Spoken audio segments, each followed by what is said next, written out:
الحمد لله رب العالمين، والصلاة والسلام على رسوله الأمين. أما بعد، يقول الله تعالى: ولنبلونكم بشيء من الخوف والجوع ونقص من الأموال والأنفس والثمرات وبشر الصابرين الذين إذا أصابتهم مصيبة قالوا إنا لله وإنا إليه راجعون. نحن في دماج محاصرون إلى الآن، ولا نستطيع الخروج من الملاجئ لأن الحوثيين يقصفون علينا بجميع الأسلحة، يقصفون على البيوت وعلى المساجد والطرقات بجميع الأسلحة عدا الطيران، وقد قتل بعض إخوانهم من الأطفال بسببه والله المستعان.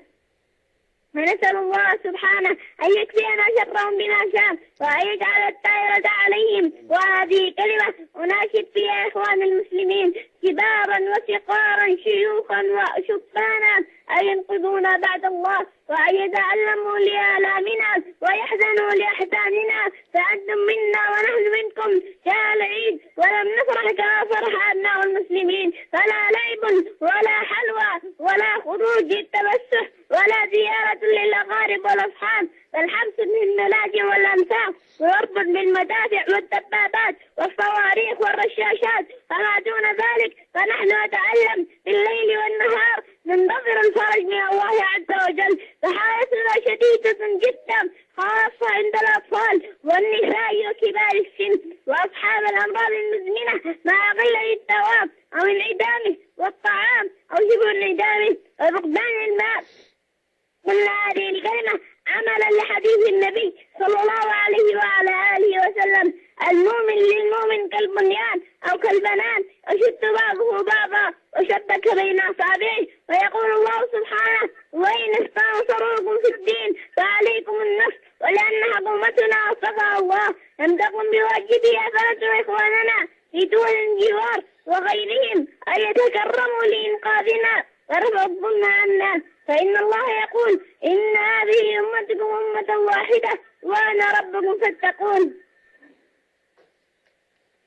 اللهم إنك تعلم أنهم بغاة معتدون، فاهلكهم وأذلهم وزلزل الأرض من تحت أقدامهم ولا تجعل لهم غرانا ولا تمكينا.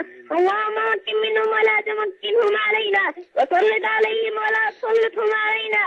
اللهم إنهم سلكوا الدماء وقطعوا الطريق ورووا الآمنين وحاصروا البريئين، فاقتلهم بتلا وأخزهم عدلا ولا تبق منهم أحدا. اللهم فوض مكرهم وامكر بهم، اللهم فرق جمعهم وشتت شملهم واقضي الرعب في قلوبهم. اللهم أرنا فيه عجائب قدرتك يا رب العالمين. وصلى الله على نبينا محمد وعلى آله وصحبه وسلم. طيب شيخ ياسر، ماذا تدرس في دار الحديث؟ هل تحفظ القرآن؟ وما تحفظ مع القرآن؟ أحفظ القرآن كاملا ولله الحمد.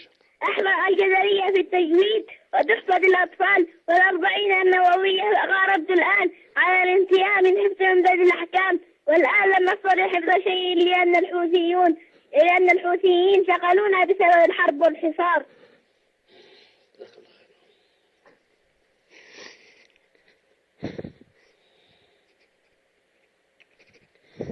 السلام عليكم ورحمة الله وبركاته.